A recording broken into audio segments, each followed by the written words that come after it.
Welcome back to the Wealth Actually podcast, the show that features artists, entrepreneurs, experts, and commentators that will give you the right knowledge, planning, and guidance so you can preserve your assets and enjoy your wealth. Learn more and subscribe today at wealthactually.com. And now, here's your host, Fraser Rice. Welcome back to the Wealth Actually podcast. I'm Fraser Rice. I am delighted today because a friend in Nashville, Tennessee has a book coming out tomorrow, and this is a big day for him. We're going to be talking with David Wells, and the book is When Anything is Possible, Wealth and the Art of Strategic Living. He's the CEO and chairman of the board of Family Capital Strategy. What they do is they provide advice around significant family businesses, and they help families think multi-generationally. David, welcome aboard and congratulations in advance. It's a big day for you. Thanks, Fraser. It's a pleasure to be here. I feel like in many ways, you work really hard just to get to the starting line. So the book is done, but now it's the getting out and making sure people know what the message of the book is, for sure. Terrific. So take us through your background a little bit. You provide advice in, let's call it your day job. You help families with businesses, many times private. Many times the wealth is concentrated or they have an edge in a particular thing. And they're trying to think about what they want to do with the next generation. How do they think about wealth? How do they think about life in a post-business environment? How did you get to that point, and how do you advise the families that you work with? I kind of came to this work because I got bit by the investing bug when I was in college and fell in love with the questions of how do you allocate capital. And really, I think more at a base level, I think what's really interesting about investing is it's kind of the real-time scoreboard for strategy. When you talk about how do businesses compete, how do they structure themselves, the ultimate success or failure of the business gets played out in the marketplace. And so my background was I studied strategy in college. I kind of had this interesting background of both strategy and philosophy as kind of my focuses in school. And when I got out of school, I started working in the investment world as a research analyst, and spent about 6.5 years writing research for large money managers, predominantly hedge funds with a handful of mutual funds, then ran a long-short partnership, kind of a Buffett-style investment fund. And over the course of that period of time, and especially when I was running my hedge fund, got exposed to the family office world and had a number of families that were investors, spent a lot of time talking with family offices about what we were doing. And ultimately what I found was this really interesting, actually, and ultimately at the end of it, found it a question set that actually was probably more interesting than capital allocation, which is this dynamic of, for families that have shared wealth that is multi-generational in nature, it is probably the one unarbitrageable advantage in investing. The ability to think for 10, 15, 20 or longer years in time horizon in a world that just gets shorter term and shorter term and shorter term, it truly is a competitive advantage from an investment perspective. And so the next question then is, okay, well, when does that work and when does that not work? And really what I began to find as I was running my fund and then ultimately ended up working with an asset management firm, managing portfolios for clients prior to starting my firm, was that at the end of the day, the capital allocation piece is actually pretty straightforward. Getting the risk budget, figuring out the right mix of equities and bonds, private equity and the like. But the bigger question that sits right alongside that is, what is the family trying to accomplish with this pool of assets? And then how do you make sure that the family doesn't blow itself up between today and X future date when success is realized? And so that process in answering that question really became kind of all-consuming of, okay, how do you support families in the work of staying together so that they can realize this really neat tactical advantage they have in the marketplace? So that's what I do now with families, is help them think strategically about the direction that they want to go, and then pair that with this question of, okay, well, if this is where you're heading, what's the infrastructure that you have to build alongside that so that you can get to where you want to go? It is a bit of a chicken and an egg problem where if you have all strategy but no rails, no track laid down, then the family doesn't go anywhere. And if you have all structure but no alignment within the family, then you end up with a lot of times you end up with an office that's so far ahead of the family that typically, like in that instance, the office falls apart, the family office falls apart because they lost their client. And so it's this methodical process of how do you march on both sides at the same time so that the family is realizing its advantage in investing and then ultimately, as soft as it may sound, heading towards whatever their definition of success or flourishing looks like.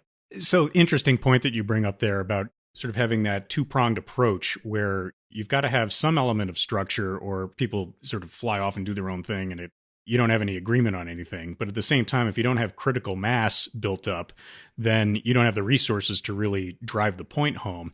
Maybe take us through a little bit. If a family comes to you and they have, let's say, a family business that generates some level of revenue that's significant, what are the steps you take them through so that you have an understanding of where they are on that continuum between good structure, let's call it the good engine of revenue, and where they need to fall in between so that they're able to get where they're going strategically?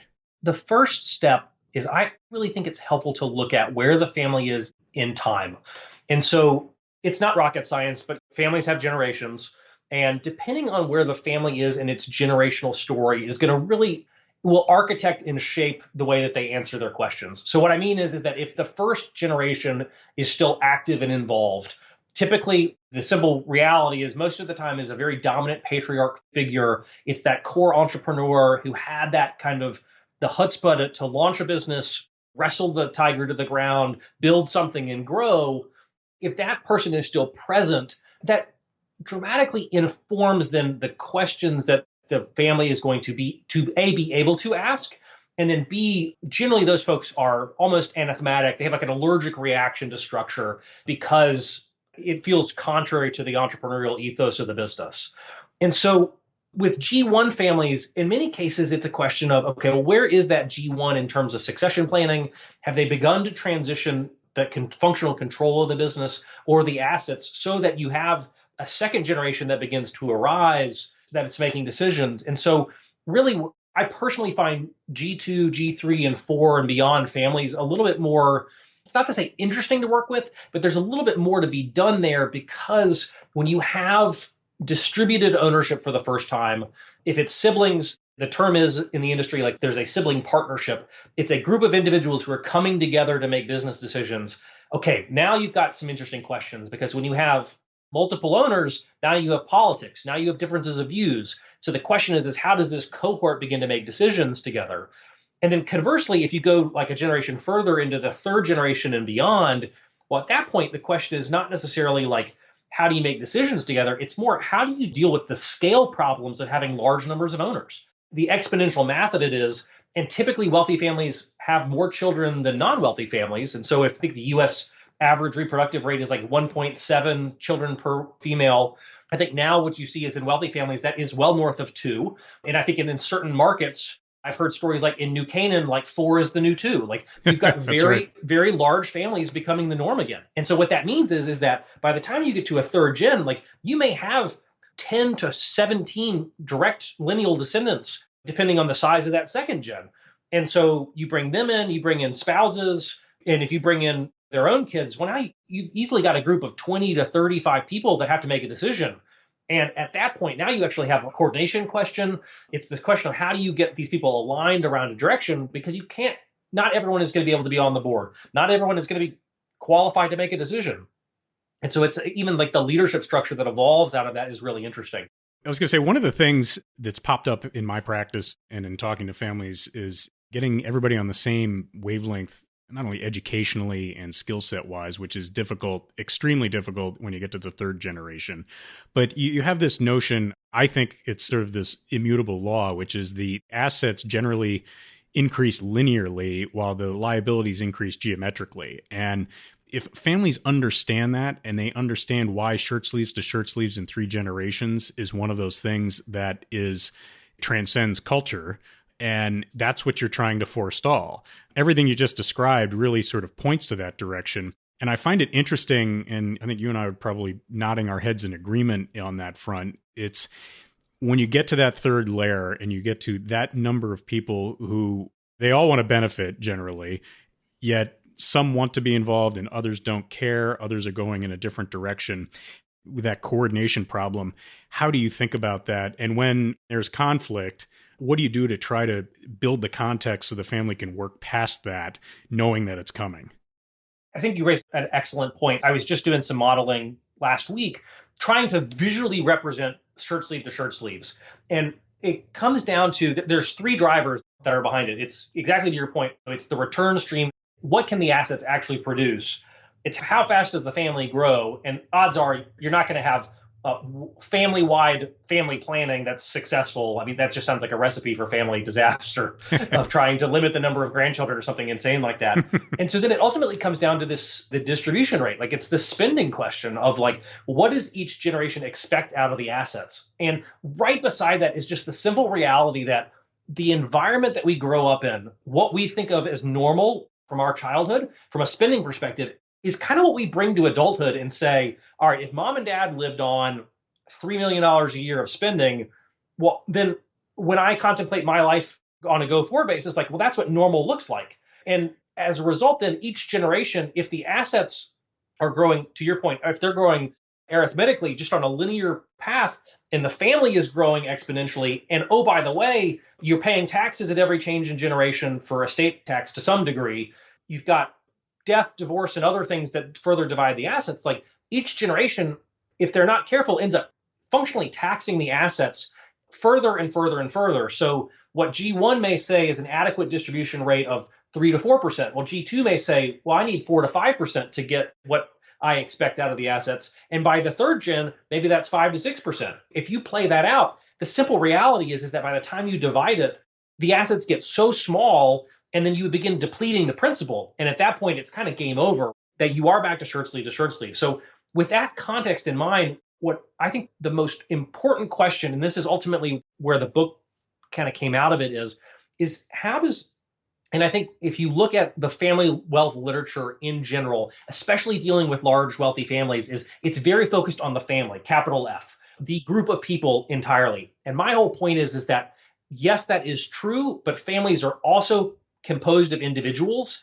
And if the individuals are not clear on what they want to accomplish, when they come together as a family, you either have a lot of dysfunction or you almost embed conflict in the go forward path that is going to lead to family members either choosing to exit or unrealistic expectations about what is possible with the wealth.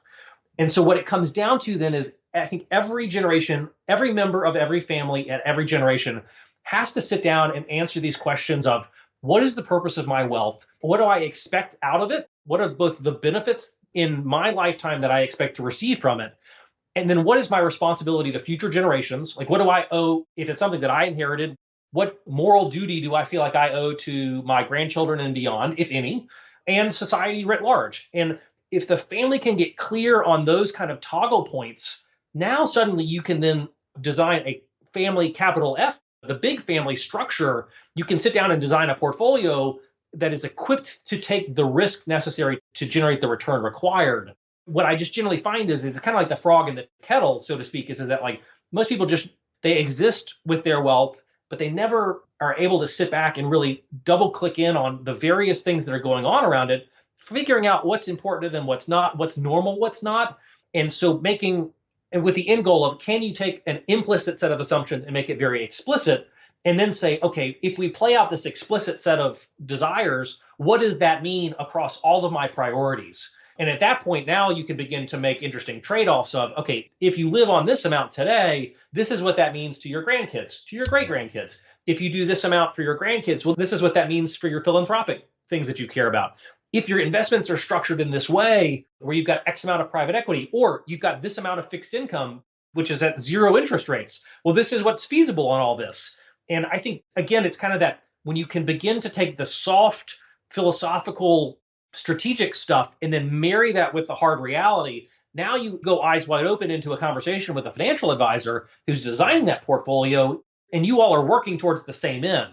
There's always this kind of information gulf between what the CFA is doing and what the client is doing, and they don't necessarily speak the same language. And so the premise behind the book is like, can we get people to have a more articulate conversation with their advisory teams who generally are very well-intentioned, but they are ultimately dependent on the quality of the information that they're getting from the client before, as they make their recommendations. Getting back to capital F family, let's assume we can get many of the family members to be self-aware in the manner that you described, sort of educated about what wealth can and can't do for you, what they want to do with it, what that direction looks like. One of the components that I think is difficult is that communication between family members. And it starts from age 0, it goes on. You have all sorts of baggage that can occur from the patriarch and matriarch to the next generation and beyond, all sorts of things spoken and unspoken. And I've found that when that communication doesn't happen well early, that's what sow the seeds for conflict. Ultimately, no matter how self-aware people are about wealth and where it fits within their lives, that conflict is expensive. People are going to make their own judgments that are informed by other things, and that's going to resultantly come in conflict with what other people think that the wealth should be a part of. What is your take on the communication process amongst siblings? I guess maybe at the second generation is the first place to start, but then beyond. And I guess part of that too is sort of communication amongst family members, but then the role of transferring one's values to the next generation and having sort of, I guess, what would colloquially be called sort of the family mission statement. How important is that in guiding some of these concepts that you believe in here? I think you asked a really interesting question. And in my perspective of having worked and interacted with a lot of multi-generational families, I think communication and education, which are probably in many ways are two sides of the same coin, are the hardest things for families to do because it is critically important. Every entity within the family ecosystem, from the business to if there's a family foundation, if there's a private trust company, if there's a family office, if there's a family council, each of those entities probably has some sort of message that they need to communicate. There's also this question of, is the family educated enough to understand what's being communicated? If I'm providing financial results and I don't know what an income statement means or a balance sheet looks like, there's only a limited amount of information that can be communicated effectively. And so all that to say, communication and education, extremely important, also extremely hard to do. And so I think the question then is, okay, as the family begins to think through that, I come back to this. There's a sentiment that's been expressed that people underestimate what they can accomplish in a decade, but overestimate what they can accomplish in a year. And I think people take communication, for example, as like we have to go from 0 to 100 in a 12-month period of time. And so what we're going to do is we're going to have like quarterly family meetings, and they're going to be 18 hours long, and we're going to sit in a conference room, and we're going to parade people through. And it's kind of like almost like the cram down theory of communication.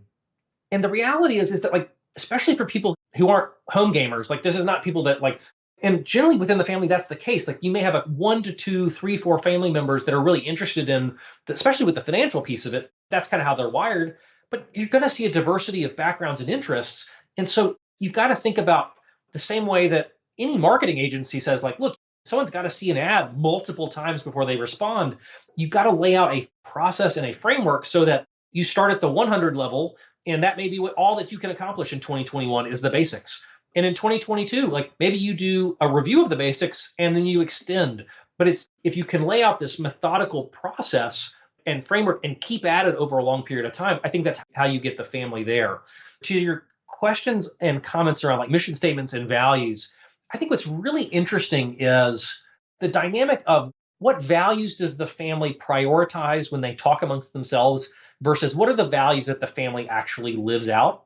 And I think sometimes families, like their values exercises can be so aspirational in nature. And that's not to say that that's a bad thing. I mean, I think we all should probably have a couple of values that we say, I'm not as generous as a person as I would like to be. And that's something that I really aspire to be. Like that seems like a healthy path of self-improvement.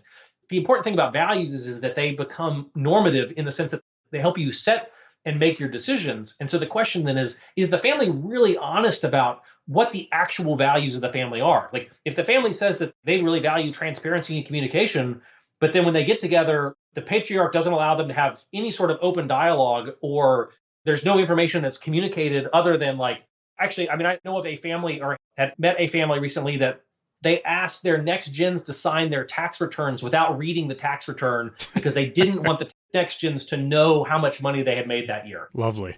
I have no idea what their family values are, but probably it's like respect, honesty, trust. I mean, there are a couple like motherhood and apple pie kind of values. And so you look at that and then you look at the behavior that's there. It's like, well, wait a second, those are massively incongruous. And so then the question is like, well, what's actually the value? And then are you willing to do the work? Some families, they're not willing to do the work, and that's okay. But there's a cost for that choice.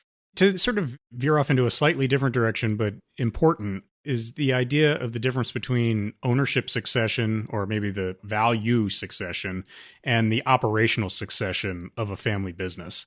Those of us who've seen the show Succession on HBO, they deal with those issues on an episode by episode basis as to who's qualified to run the company, what egos are bruised as it relates to being passed over, who's qualified, who's not, who's personality wise maybe better suited for it. And that in many ways, I mean, I haven't quite finished the show up, but the concept of how the value part of the wealth is almost beside the point. They're not really worried about the spending on the show. They're worried about the ego drive and the control over the business when the patriarch ultimately passes on. In your experience, how prevalent is that with the families that you deal with for whom the wealth is coming from one major source that's family controlled? And what have you seen work as far as helping that along, everything from early communication to bringing people in to keeping them informed and et cetera? Succession is an awesome case study. I will say it is like they turned everything up to 11 on all the dimensions of family dysfunction there. Including the personalities. I have trouble watching it. I get real annoyed. Oh, yeah. It's a little too much. And as you finish season 2, it's fantastic. So in that show, I think you're exactly right. And I'm kind of quick to even sub-segment, like, especially with wealthy families, like there are various tiers. Like the Roys of Succession are clearly in the kind of 10 billion and up range. And at that point, like it's just the level of wealth is so large that it's inconsequential because they can literally do whatever they want and they cannot spend it as fast as it comes in. That segment you can almost put into its own kind of microcosm of wealthy families.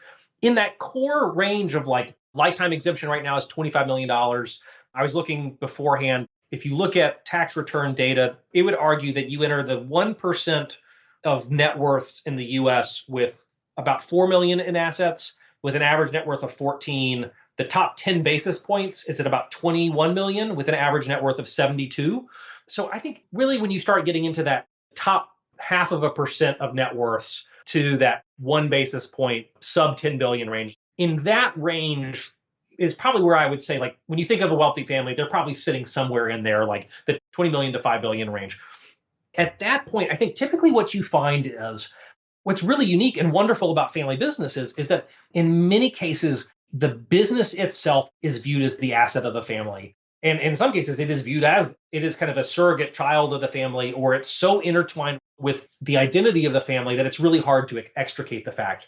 And so what I generally find is when you sit down with successful family businesses across the country, they typically do not view the business as a financial asset. They view it as a legacy asset that tells the story of the family. They may view it as a social asset that is creating jobs, giving philanthropically in the communities where they are engaged, and maybe creating employment opportunities for the family. So there's a real sense of, and this is what I think is really powerful about family businesses, a real sense of this kind of stewardship, which can be a loaded term, but there is, I think for a lot of families, this sense of like, there are bigger purposes to be served with this business. And oh, by the way, like, yes, there are financial rewards that come from it, but for the most part, it is, I generally find that it's the other dynamics that are at play that weigh heavily first and foremost in the family's mind. And then, oh, by the way, like there are financial assets that come from it as well, but that almost tends to be like a second derivative conversation. When the family gets together, if they're still an operating business, they want to talk about like the issues of the business. What's going on in the factory? What major customers are doing? What are we seeing? Who are we hiring? Where are we expanding? How are we growing? All of those dynamics. Have you seen situations where families have let go of the family business, they've liquidated it, they've sold it, they've gotten the cash out, whatever, and the families have lost their way afterwards? That binding culture that business represented, now that it's gone, even though it's replaced with liquid wealth, let's say, that the purpose has driven families apart or otherwise caused other destruction? Absolutely. The challenge is when you go from being the X people, like we walk into a store, we see our product on the shelf, there's that wonderful sense of tangible identity that's there. The question is, can the family build other structures that provide a level of stickiness, or glue is sometimes used as a term, for the family to continue to remain invested and involved? I do think that there is just a generally like that process. Someone once said that like all change is initially processed as trauma. And while I am not a psychologist or sociologist, like that seems to make good sense that like families who sell businesses experience very real loss. It's a tremendous break from the past. The question is can they design a future? And Jay Hughes uses this term in his books, what he calls like a family of affinity. But it means like ultimately like affinity groups that we are a part of are things that we voluntarily choose to be a part of. And I think that becomes the longer term question for families is how do we create a structure and an environment so that as the family grows, expands both in terms of number, geographic diversity, frankly, political diversity, you certainly just see the family grow and get more fragmented. How do you create something that those family members at every generation say, I have the chance to be a part of this, whatever that is, and I'm going to voluntarily choose to do that. Now, in exchange for that, there's going to be both hopefully financial rewards because the assets are being well stewarded, but then there's also responsibilities of each generation to bring their unique sets of gifts and talents to better the whole.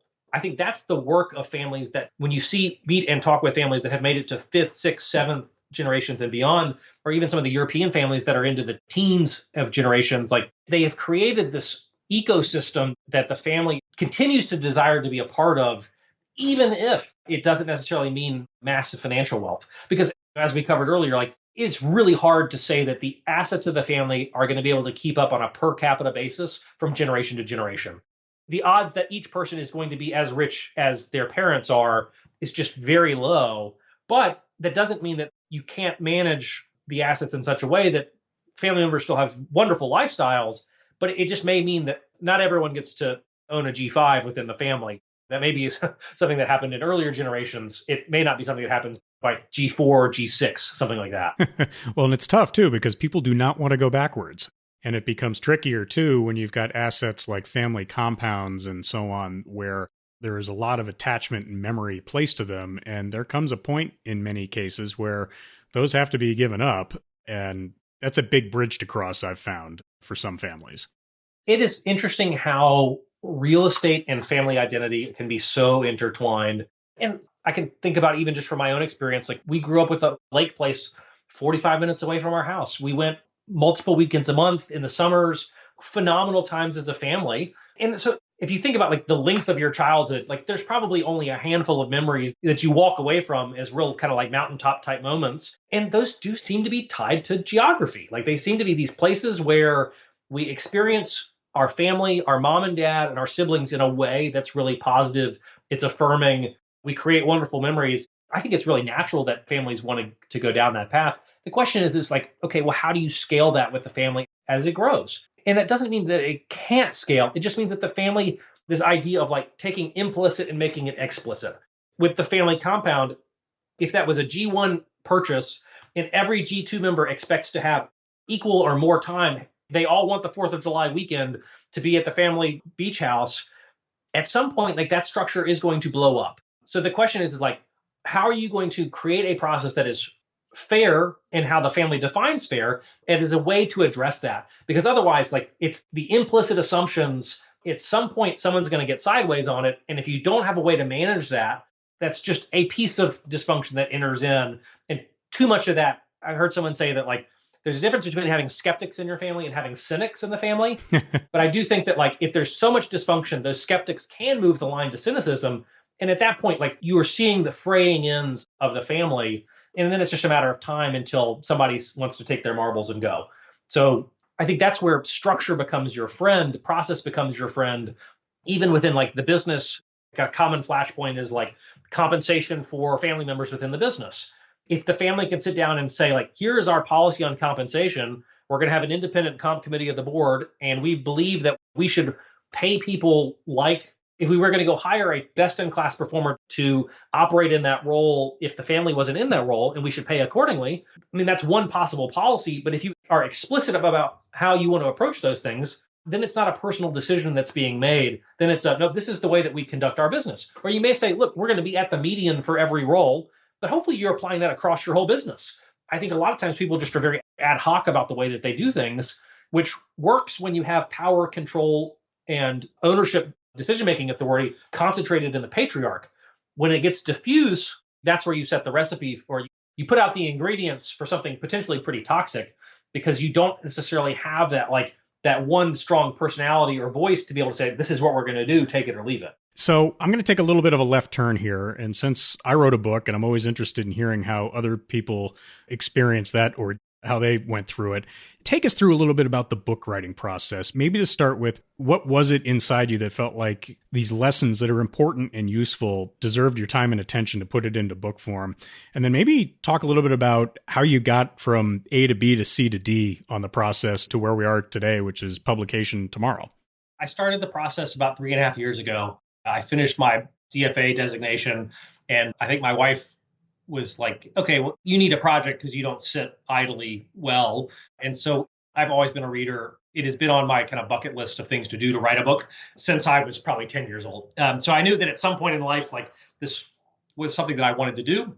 It was then a question of like, all right, this seems like a unique window of time. And so in the course of working with clients over the years, had read a lot of, functionally kind of almost all of the personal finance, wealth management, investing books that are out there. I was looking today, I've averaged 35 to 40 books a year for the last 10 years in terms of books read. So I've covered a lot of material.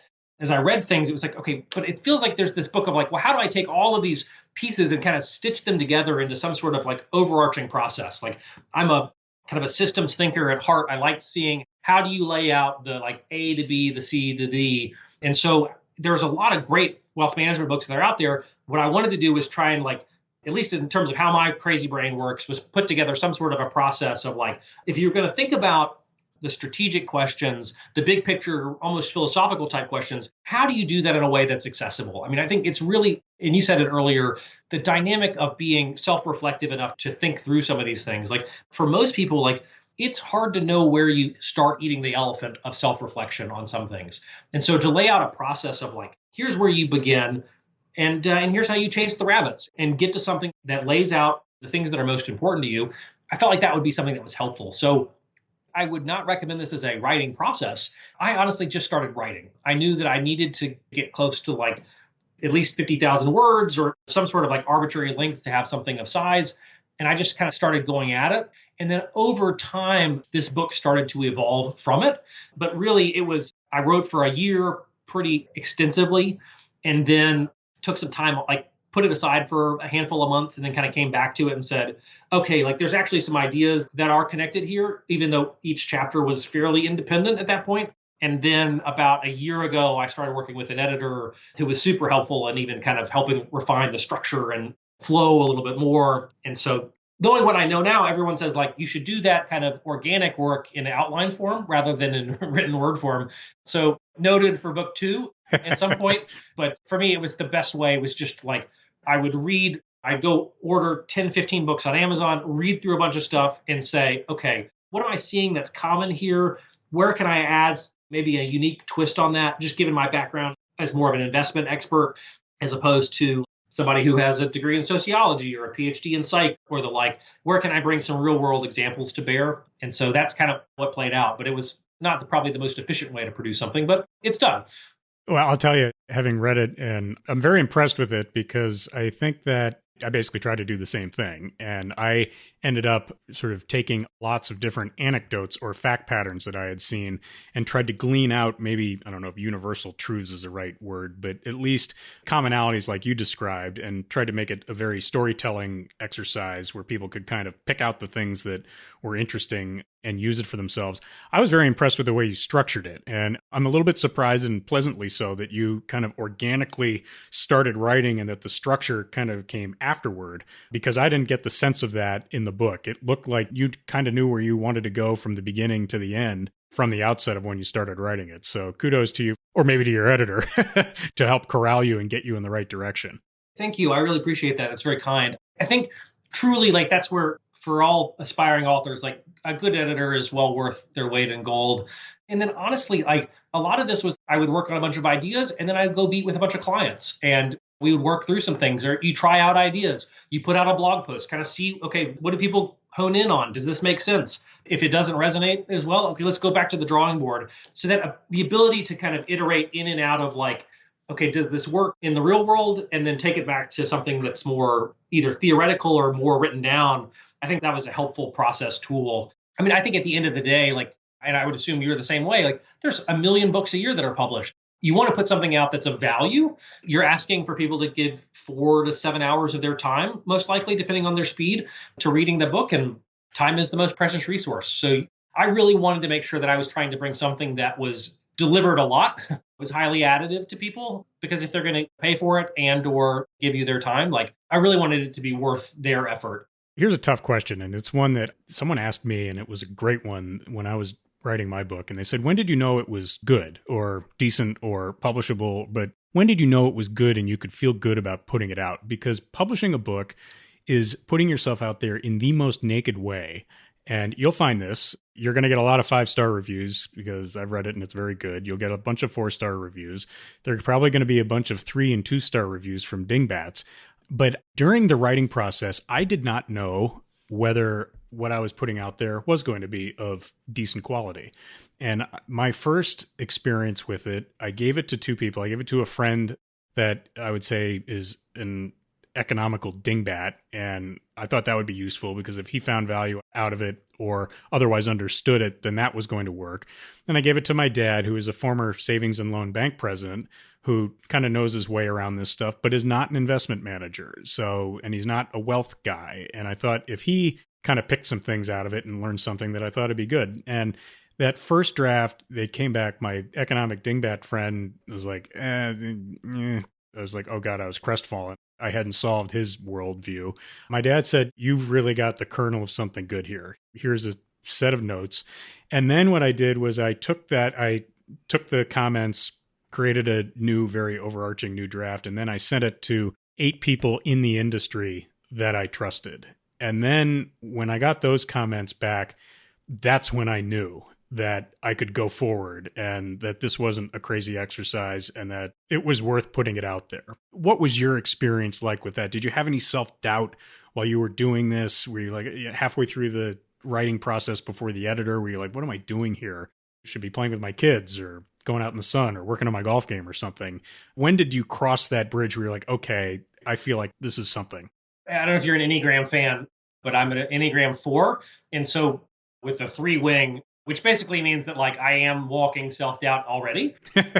So there's always been plenty of that. I think I am still early enough in the process that like I've been very encouraged with the initial feedback that I've gotten on the book so far. Like folks like yourselves who've been very gracious and kind with your words and thoughts around the book. Only a handful of people have seen it in kind of my closer orbit. I've tried out a bunch of ideas. Honestly, I think like, at least for me, for like the process of like writing it, and then I think I put it aside for 6 months. Like I didn't look at it, I didn't touch it, and then came at it with a pretty fresh eye. For me, that was enough to be able to be like, okay, let's look at what's actually here and say like, does this make any sense? And then I think there's that old quote about writing that talks about killing your darlings, of like just not being scared to like really just take a machete to things. And I think that's been in the second, third, and fourth edit, like just freeing myself up to be like brutal with like, I like reading, I like big words, I tend to like to write sentences that are overly complicated. And just to be able to cull out like extraneous fluff and those kind of things, the stylistic things, I think it was reaching a point of personal objectivity to be able to do some of that. And then as well, just to get a handful of like trusted friends to say like, yeah, you're on the right track with some of this stuff, or to real time kind of brainstorm some of the ideas. Like, I think that's been encouraging. So we'll see. Hopefully I'm at a point where in life where you learn to take all criticism with a grain of salt and avoid, you shouldn't read too many of your 5 stars and too many of your 1 stars because both sides are probably smoking something. And that sounds about right. But we'll see. Honestly, it's been a great process just to get some things down on paper, to hopefully bring something that's additive to the space into the literature. And if it's helpful to families as they wrestle with some of these questions, that's all the benefit. I mean, I personally think that family businesses and family offices have the ability to be a really powerful force for good in our economic system, in our local communities. And if you can help them flourish and do things well, like actually here in Nashville, there are a number of families that have dramatically impacted the arc of our city because of the direction and strategy that they brought both to their businesses and also their philanthropic work. And I think especially in where we are in terms of wealth inequality, our broader society, like I think we need people who are really tuned in and turned on to what they are trying to accomplish with their wealth. that feels like the right message for this cultural moment is what is our responsibility to our fellow man and how do we bring that to bear? And I think the way that you start that is by getting clear on a lot of this stuff. My guess is if you've seen the headlines about Mackenzie Scott, Jeff Bezos's ex-wife, and giving away $6+ billion this year, like the only way she gets the clarity to do that is she's got a really clean line of sight around what she's trying to accomplish. And then she just said, what would it look like if we did that at internet scale? I mean, how powerful is that? And I think there's an opportunity for other families to do similar things if they're willing to do the hard work of getting to the point that then they can begin to push on the scale lever of saying, like, okay, how do we dramatically supercharge our impact on these things? I think that's the unique moment that we're in and the opportunity for the book. So who knows? I mean, that's probably at its highest point what I would hope. But if one person reads it and it makes an impact, that's great too. So we'll start to wind down here. The book's targeted at sort of colloquially, sort of the 1% and above. For people who aren't in the situations that we're describing, family businesses, multi-generational wealth, maybe aspirationally they want to get there. What are a couple things, a couple lessons that you think might be useful for some people to take away? I mean, you and I are probably big Morgan Housel fans, Brian Portnoy, and others who talk about maybe more of the personal finance around these things. Are there any points that you think are interesting for the broader public?